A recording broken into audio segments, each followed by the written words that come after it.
Fashion में बह रही हवा की बेटियां, फैशन में बह रही हवा की बेटियां, फिर क्यों ना चमक के आईना।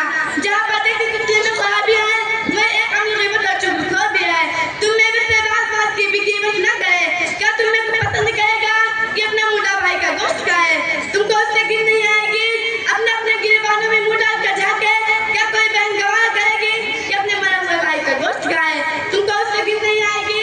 लेकिन हमारे दौर में हमारे माँ बहनों के अंदर यह चीज बहुत तेजी से आम हो रही है कि खुद को नहीं देखेगी हमारे अंदर कौन सी बुराई पाई जाती है, क्या खराबी है, लेकिन दूसरे को टू में लगी रहती है। एक दूसरे की गिफ्ट करने में सबसे बड़ी आगे है। अगर उससे गिफ्ट यानी समझो को पानी में डाल दिया जाए तो उसे बदगुजार कर देगी।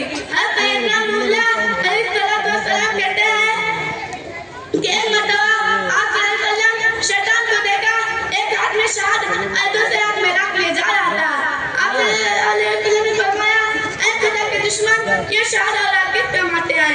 बोला, शहद गिबत करने वाले को होठों पर लगाता हूँ कि वो गुनाह में और आगे रहे, राख यतीमे के चेहरे पर मलता हूँ कि लोग उससे नफरत करें। जरा सोचो सही, इंसान सबके बात के जानने के बावजूद भी बुरे काम पर आमादा है, जिससे अल्लाह ताला ने सख्त मना फरमाया।